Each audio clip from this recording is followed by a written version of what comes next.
आपको ये मानना पड़ेगा कि इस सरकार का अधिकारियों पे या तो अंकुश नहीं है या आपने ये कह रखा है कि भाई इनकी सुननी नहीं। मैं इसलिए कह रहा हूं, और उस पर वो राम भी लिखते हैं, हनुमान भी लिखते हैं, सब लिखते हैं। अगर नहीं हो तो वो काम कैसे होगा? लेकिन जब हम काम मिलकर करते हैं, हम जब कह रहे हैं हम काम मिलकर करते हैं, तो हम ये बात सोचिए कि धार्मिक स्थल अवैध एक ही धर्म के नहीं हो सकते, और धर्मों के भी हो सकते हैं। अभी हमारे कुछ विधायक तारीफ कर रहे थे, मुझे बहुत अच्छा लग रहा था, तो मैं नेता सदन की तरफ देख भी रहा था। मैं कह रहा यार हमारे यहाँ काम क्यों नहीं हो रहा? मैं तो अब समझा, क्योंकि सारा पैसा तो उधर जा रहा था, मैंने कहा हमें कहां से देंगे।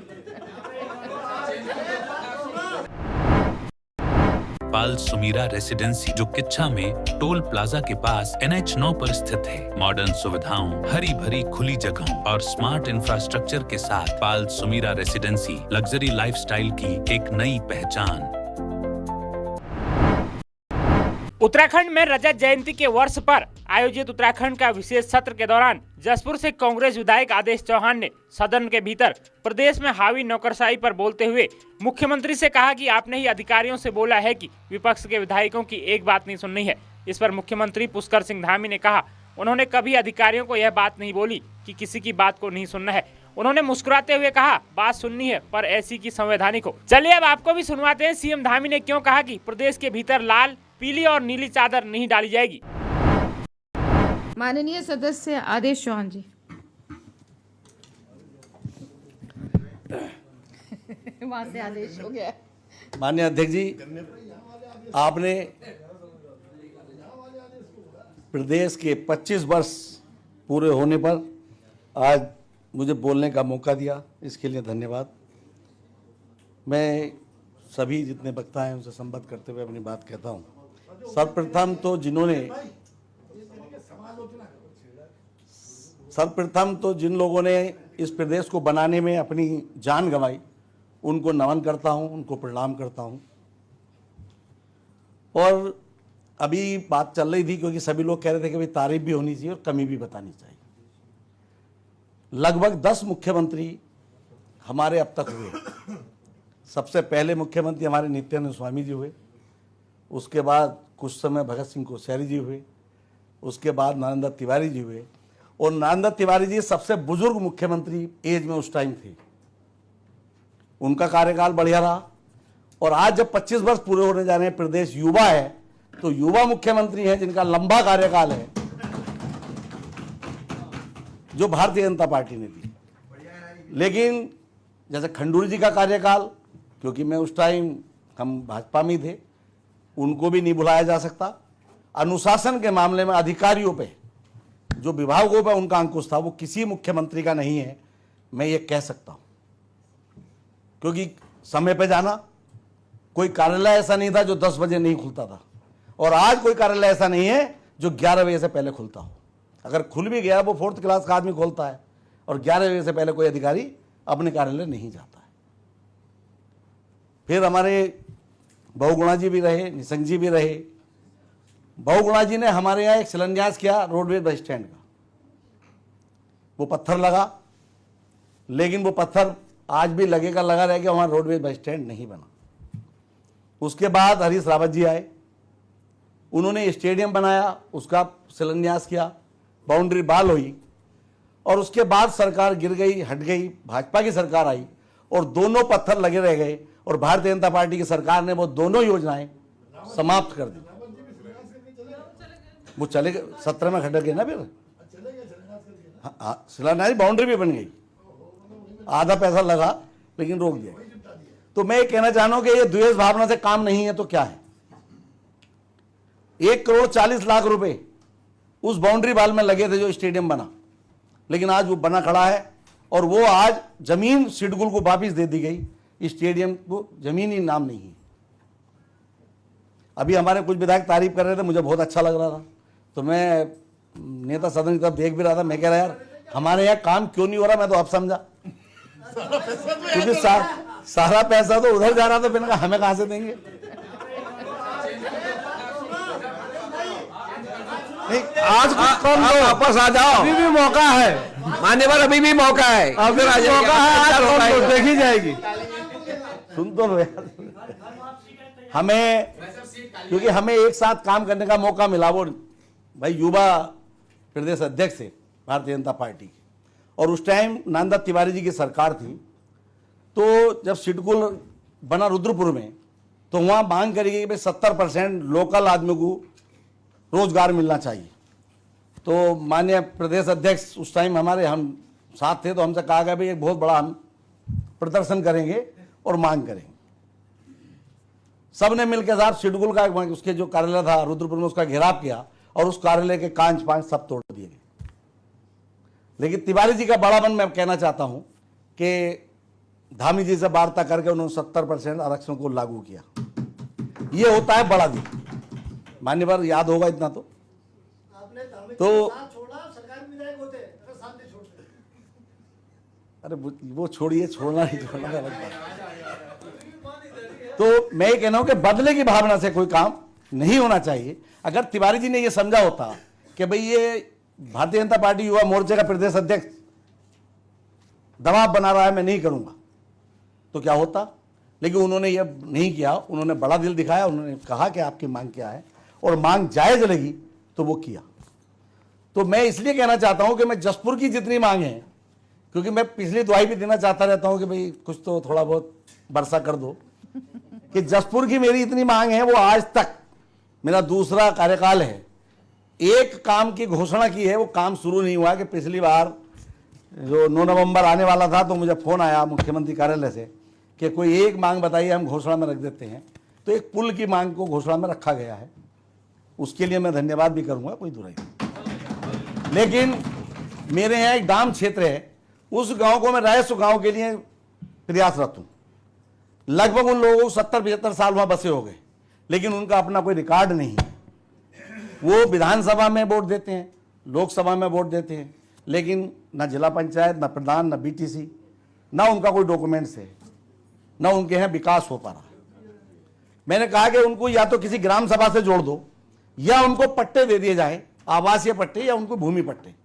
और ऐसा इसलिए कह रहा हूं कि तिवारी जी सरकार में एक बार हुआ है, एस्कॉर्ट फार्म कैंसिल हो गया, मतलब हाई सुप्रीम कोर्ट से केस हारे, सरकार ने कब्जा ले लिया।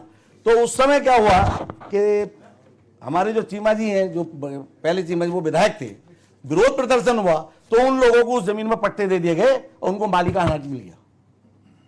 तो उनको दिया जा सकता है, क्योंकि डाम के लगभग मैं समझता हूं कि 6 से 7 हजार आबादी वहां। और हर बार मैंने सदन में भी, व्यक्तिगत भी, सभी से ये वार्ता की कि उनके बारे में सोचा जाए, क्योंकि वो हमारे देश के नागरिक होने के बाद भी उन्हें ऐसा लगता है कि पता नहीं हमें कब बाहर भेज दिया। फॉरेस्ट लैंड होगी ना? नहीं, सिंचाई विभाग की, सिंचाई की है टोटल, फॉरेस्ट नहीं।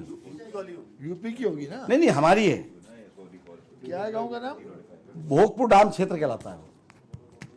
इसी तरह मैंने एक पॉलिटेक्निक, क्योंकि युवाओं के लिए हमारे पॉलिटेक्निक को जाना पड़ता है बहुत दूर दूर, मैंने कहा एक पॉलिटेक्निक खोल दीजिए, ज्यादा पैसे की जरूरत भी नहीं पड़ेगी, वो काम धराशायी है। रोडवेज बस स्टैंड हर आदमी की इच्छा है, हर बच्चे की, क्योंकि जब स्कूल से कोई बच्चा पढ़ने जाए या कोई इंटरव्यू देने जाए तो उसे समय पर बस मिले, उसे बैठने की व्यवस्था हो। अभी क्योंकि सब तारीफ कह रहा हूं मैं, भगवान हमारा जो काशीपुर में रोडवेज बस स्टैंड था, जो डिपो था, आप चीमा जी से पूछ सकते हैं उसकी क्या दशा है, वो भी आज धराशायी है। तो जसपुर में तो क्या बनेगा, काशीपुर वाला भी खत्म है चीमा जी। चलो हो गया होगा, मुझे नहीं पता, लेकिन 25 साल की मैं बता रहा हूं, मैं ये नहीं कह रहा हूं, ये स्थिति है।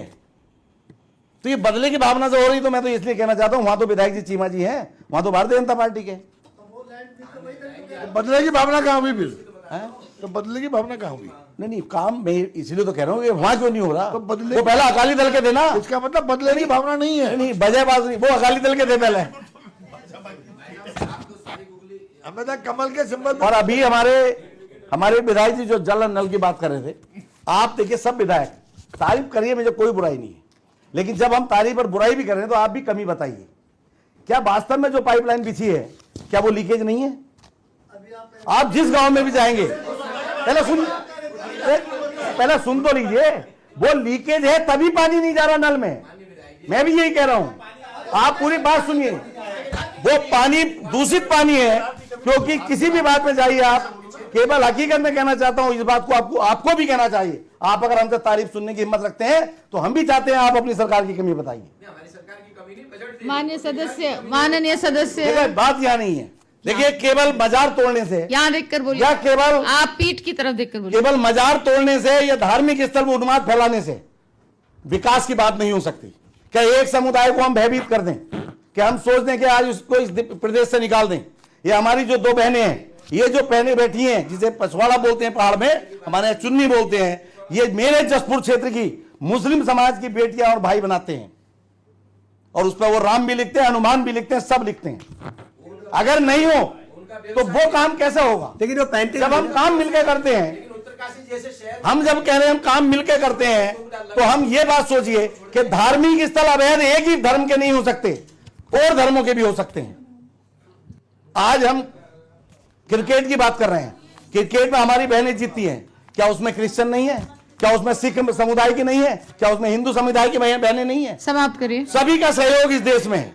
समाप्त करिए। तो मैं चाहता हूं कि द्वेष भावना से कोई काम ना हो, जो भी विकास हो वो उस प्रदेश के हर व्यक्ति को मिलना चाहिए। समाप्त करिए। एक योजना थोड़ा सा बोलिए बोलिए, 2 मिनट तो मौका दे दो। 2 मिनट। हमारे यहाँ अरे इतनी गुंजाइश लगी। तिवारी जी ने एक समझौता किया था वहां पावर प्लांट लगाने का शुगर मिल में, लेकिन उनकी सरकार चली गई। हमने उम्मीद की कि वहां पावर प्लांट लगेगा और उसके बाद हमें भी रोजगार मिलेगा लोगों को, लेकिन वो पावर प्लांट का पत्थर आज भी लगा है उस शुगर फैक्ट्री के गेट पे। जब उद्घाटन करने जाते हैं हमारे माननीय मंत्री जी, तो उस गेट की तरफ को देखते हैं, क्योंकि कि लगा तो है, लेकिन वो अनुबंध खत्म हो गया। मतलब योजना, मैं कहना ये चाहता हूं कि सरकार को योजना शुरू करे, उस योजना को बीच में नहीं छोड़ना चाहिए, क्योंकि पैसा खर्च हो चुका होता है। सरकारें आती हैं, योजना बदल दी, चाहे वो कांग्रेस हो या भाजपा, इससे मतलब नहीं, किसी भी दल की हो सकती है, लेकिन हमारे प्रदेश का विकास कैसे हो, यह हमारी सबकी सोच होनी चाहिए।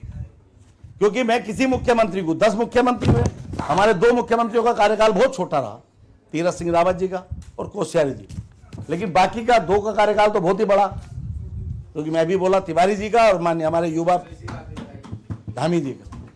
तो मैं आपसे कहना चाहता हूं कि अधिकारियों पे आपको ये मानना पड़ेगा कि इस सरकार का अधिकारियों पे या तो अंकुश नहीं है, या आपने ये कह रखा है कि भाई इनकी सुननी नहीं।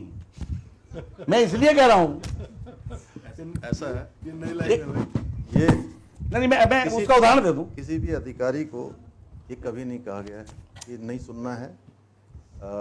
सबको कहा गया है कि सबकी जायज बात सुनना है, विधि सम्मत बात सुननी है, संवैधानिक बात सुननी है। और जो अभी आपने कहा कि एक वर्ग विशेष को, धर्म विशेष को डराया धमकाया या उनको भयभीत किया जा रहा है, देखिए हम जो भी काम करते हैं संविधान के अनुसार करते हैं, व्यवस्था के अनुसार करते हैं, कानून के अनुसार करते हैं, और देश की जो विधि व्यवस्था है उस व्यवस्था पर विश्वास करके उस विधि व्यवस्था को मानने के आधार पर काम करते हैं। जो इस विधि व्यवस्था को नहीं मानता है, कोई अतिक्रमण करता है, कोई सरकारी जमीनों पर कब्जे कर रहा है, लाल चादर, पीली चादर, हरी चादर, नीली चादर डाल के अगर सरकारी जमीनें कब्जा करेगा तो देवभूमि उत्तराखंड में नहीं चल सकता है। विधि के अनुसार उनको हटाया गया और आगे अभी अभियान चलेगा वो लगातार। नहीं, मैंने भी नहीं, मैंने मान्य नेता साहब, मैंने भी ये कहा है कि वो सभी के साथ हो ना, एक के नहीं। चलिए वो तो मैंने जो, क्योंकि आपकी बात आई कि सत्ता आती हैं जाती हैं। एक अभी अखबार में छपा कि हम 22वें स्थान पे हैं सदन चलाने में, 22वां स्थान, ये 27 काम के पे नहीं है। उत्तराखंड, पंजाब, अरुणाचल प्रदेश 10 दिन सदन चला है हमारा। ये किसी ने रिपोर्ट बनाई पूरे प्रदेश की, 31 प्रदेशों में हम 22वें स्थान पे हैं कि सबसे कम सदन चलने में हमारा रिकॉर्ड है। तो हमारा सदन क्यों कम चल रहा है? हम बढ़िया काम कर रहे हैं तो सदन लंबा चलना चाहिए, तारीफ करनी चाहिए, चलने दिया करो। सदन तो आप चलने ही नहीं दे रहे। वहाँ गैरसैंण में सदन चलाने के लिए वहाँ एक दिन नहीं चलने देगा। सदन हमारे सुनो, गैरसैंण में 2 दिन तक आपने सदन चलने नहीं। लोगों का जब अपहरण हो जाएगा तो और कानून व्यवस्था की इतना गंभीर विषय होगा तो बात नहीं करें। पहाड़ के लोग का अपहरण करके यूपी के लोग ले जाएंगे और हम देखते रहना और उस पर चर्चा नहीं होगी। जहाँ सदन आज आप सत्ता पक्ष में हैं, कल आप विपक्ष में होंगे। अगर वहाँ के दूसरी पार्टी के लोग आपके ऊपर हाथ उठा रहे हैं, आप विधायकों के साथ मारपीट हो रही है, सदन को आम इंसान के लिए क्या होगा भूमिका आपकी? मान्यवर, आपने तो सदन चलने नहीं दिया। समाप्त करिए। हाँ, प्रधानमंत्री सड़क योजना से मेरी विधानसभा में 2 सड़कें बनी। एक बाबरखेड़ा श्यामनगर सड़क नाम है उसका, वो मात्र 6 माह चली। उसको मैंने विधानसभा में प्रश्न भी लगाया था कि उन पे अधिकारियों पे कार्रवाई हो। 6 महीने कोई सड़क नहीं चलनी चाहिए, कम से कम 6 साल तो चले, लेकिन उन पे कोई कार्रवाई नहीं हुई। एक सड़क अभी बनी है जो ध्याननगर से सन्यासियों वाले जाती है, वो अभी बनी है और अभी टूट गई। वो भी प्रधानमंत्री सड़क योजना है, लेकिन कभी भी उन पे कोई कार्रवाई नहीं हुई। तो इससे क्या समझा जाए? मेरा कहने का मतलब ये है, 2 सड़कें बनी, दोनों में बता रहा हूं। और बहुत सड़कों का प्रस्ताव जो कांग्रेस टाइम में सड़कें बनी हैं, उनकी मरम्मत के लिए हम पैसे मांगते रहते हैं, थोड़ा थोड़ा मिलता है। हम सोचते जरा ज्यादा मिले तो हमारा भी विकास होगा। चलिए, जरा उधर से थोड़ा कटौती करके माननीय ठीक, पर हमारे ठीक। तरफ भी ध्यान दें। चलिए, जय हिंद। ठीक है।